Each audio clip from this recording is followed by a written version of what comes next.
What if learning to see the world as one changed how you treat every person you meet? That question stands at the center of Ibn Arabi's life and work. Born in 1165 in Murcia, in the rich cultural world of al-Andalus, he grew up among scholars, poets, and mystics. As a youth, he studied Quran and law, and then an illness became a turning point. He later described intense experiences that pushed him toward an inner way of knowing. From that moment, his path was set. Seek, travel, write, and teach what it means to live before the real. He moved across cities that stitched the medieval world together: Seville and Córdoba in Iberia, Tunis on the North African coast, Mecca and its circles of pilgrims and scholars, Baghdad and its debates, Anatolian towns like Konya alive with Sufi lodges, and finally Damascus, where he died in 1240. He wrote constantly. 2 works tower above the rest. The first is al-Futūḥāt al-Makkiyya, the Meccan openings, an immense compendium of spiritual knowledge drawn from reflection, study, and experience. The second is Fuṣūṣ al-Ḥikam, the bezels of wisdom, a compressed symbolic book that attempts to set gemstones of insight into a single necklace of meaning. Across these pages runs a single thread. Reality is one, appearances are many. Later readers called this teaching Wahdat al Wujud, the unity of being. The phrase gathers a vision already alive in his writing. In plain language, everything that exists receives its being from one inexhaustible source. The world is a field of forms that come and go, but the ground of their existence does not come and go. God is not one thing among things. God is the sustaining reality through which anything can be at all. This is easy to misunderstand. It does not say everything is God. Ibn Arabi is careful about the distinction between creator and creation. Think of sunlight entering a room through colored glass. The colors are many and vivid.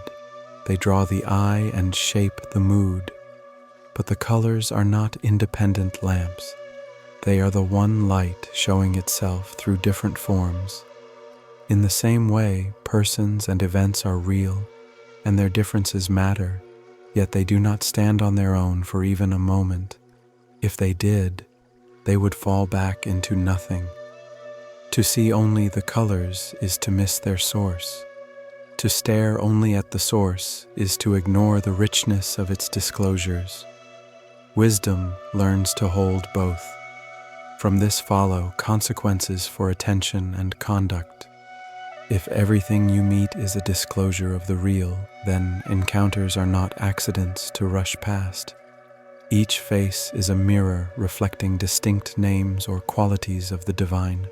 Mercy, justice, patience, knowledge, never in a flat way, always in a living mixture.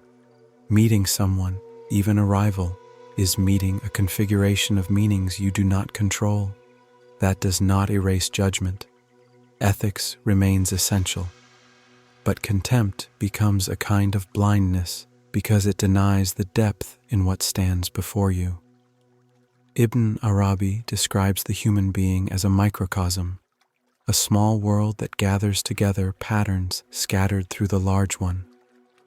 Within a person there is memory and hope, intellect and desire, imagination that bridges seen and unseen. Because of this, the journey inward and the journey outward echo one another. To know yourself truly is not to collapse into self-absorption, but to become capable of recognizing the one light in its many colors. Knowledge and love then reinforce each other. You come to love what you recognize as real, and you come to recognize more truly what you love with care. Ritual and law in this picture do not compete with inner awareness. They train it. They protect attention from scattering. Daily prayer disciplines time. Fasting disciplines appetite. Almsgiving disciplines possession. Pilgrimage disciplines movement and belonging. The point is not to escape the world, but to read it correctly. The market and the kitchen, the workshop and the road. These are the pages on which disclosures are written. The reader's task is steady perception joined to responsible action. He writes in a voice that shifts registers, precise argument when it helps, dense symbol when language meets its limit. Mirrors, oceans, breath, polished hearts. These images recur because they carry meaning that straight statements alone cannot hold. The choice is not decorative. It is methodological. Some realities must be approached obliquely, as you learn sunlight by watching it play on water. The style won him devoted students and serious critics. Admirers called him Sheikh al-Akbar, the greatest master. Others worried that his symbols could be taken to erase the line between God and the world, or to loosen moral responsibility. The debate never ended, which is one sign the questions he raised still matter. Why should any of this speak to us now? Because fragmentation is a defining experience of modern life. Work is divided from meaning, politics from patience, identity from humility. The unity of being does not flatten differences, it regrounds them. It tells you that variety is not a threat to be crushed, but a field to be read. The one sustains the many disclose the one. That awareness changes the temperature of conflict. You can disagree without contempt. You can act decisively without hating. You can endure a setback without concluding that the world is empty. There is also a personal promise here.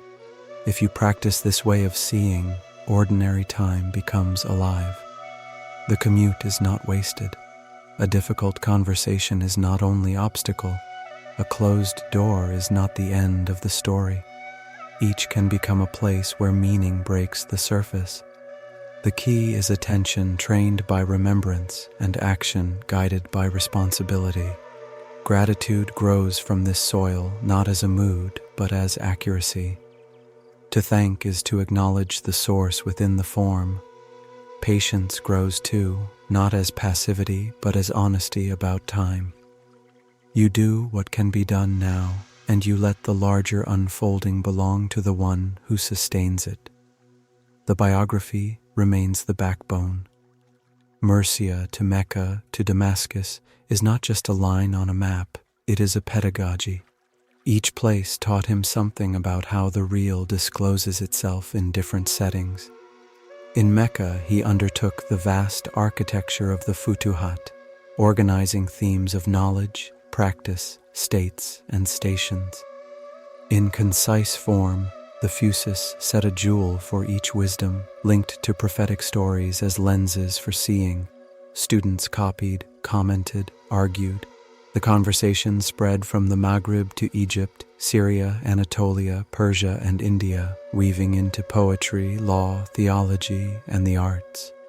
What should the listener carry forward from this first movement of the story? Begin with the analogy of light and color. Keep the distinction clear and the connection alive. Let it reshape attention. Ask, when you meet a moment, what is being disclosed here, and how should I respond? Do not expect the vision to make life frictionless. Expect it to make you more accurate, more patient, and more responsible. That is the measure of whether a big idea has landed. It changes the texture of character. If you hold this thread, the next steps become possible. You can examine how imagination serves as a bridge between forms and meanings. You can translate vision into practice without losing its depth. You can face criticisms directly, granting what is valid and correcting what is mistaken without defensiveness. And you can test the whole path by one practical outcome. Does it help you treat the next person as a mirror of meaning, and does it help you act in a way that honors both truth and mercy? The life of Ibn Arabi is not a museum piece. It is a laboratory of seeing. Unity of being is not a slogan, it is a discipline of perception joined to a discipline of conduct. Held together, they turn ordinary days into a school for recognition. The world remains many, the real remains one. Between them, a human life can find its orientation and walk it with clarity. Begin with a second thread that runs beside the unity of being, the perfect human, al-Insan al-Kamil. If the world is many colors of one light, the perfect human is the polished surface where those colors are seen in proper relation. It does not mean a flawless celebrity or a sinless angel. It means a human who reflects divine qualities in balance, mercy without weakness, justice without cruelty, knowledge without arrogance, patience without apathy. Ibn Arabi describes this as a capacity built into the human form. We gather many potentials, and with discipline, they can be arranged so that the one is recognized through the many. This idea reframes spiritual growth as completion rather than escape. The aim is not to leave the world, it is to become a place where the world is read truly. When the heart is polished, reality is not less complicated, but its complications no longer scatter you. You can move among differences without losing your axis. A third idea helps explain how this is lived: imagination, or the barzakh, the isthmus between meanings and forms. We imagine the wrong thing when we hear imagination only as fantasy. For Ibn Arabi, imagination is a real mode of perception that translates between the unseen and the seen, like a bridge with two traffic lanes. It allows a meaning to take form and a form to carry meaning. Dreams, symbols, metaphors, moral insight, these are imaginative acts. Without rightly ordered imagination, unity remains abstract and the perfect human remains a slogan. With it, ideas cross into gestures, policies, and relationships. Apply this now in 3 simple ways. First, practice recognition. Once each day, take one ordinary encounter and read it as a disclosure. In the grocery line, on a call, at your desk, ask, what divine quality is being mirrored here? Patience, perhaps, in the worker who continues calmly under pressure. Wisdom in a colleague who chooses the precise word that diffuses tension. Do not romanticize mistakes or excuse harm. Recognition is not denial. It is accuracy about what is present, so you can meet it with the right response. Second, practice alignment. Choose one quality you wish to reflect more cleanly: mercy, justice, truthfulness, and create a tiny ritual that trains it. If mercy, decide that once a day you will interrupt your hurry to give someone your full attention for 2 minutes. If justice, review one decision each evening and ask whether power was used fairly. If truthfulness, notice where you blur facts to avoid discomfort and replace the blur with a clear sentence. Over time, these repetitions polish the surface. The quality becomes available without strain. Third, practice barzakh. Before major choices, sketch the meaning and the form together on a page. On the left, write the intention you claim: serve the team, protect a child, tell the truth. On the right, list 2 or 3 forms that would embody that intention without causing new harm. Then draw a line between them. This simple act of translation forces imagination to do its job, to connect what you mean with what you do.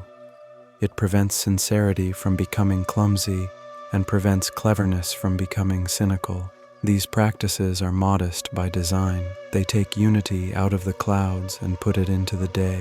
They train the self toward the balanced mirror of al-Insan al-Kamil and keep imagination at its station as bridge, not substitute. Now, the debates. Across centuries, readers have worried that talk of unity blurs the line between creator and creation. Some have accused Ibn Arabi of saying everything is God, or of teaching union in a way that erases worship. Others have noted that his symbolic style can be misread, that disciples sometimes repeated phrases without his care, and that poetry travels faster than footnotes. There have also been juristic concerns that mysticism, pushed too far, could loosen the obligations of law. Each concern deserves an answer. The first is conceptual. Ibn Arabi insists on distinction alongside dependence. The colors are not the light, the glass is not the sun.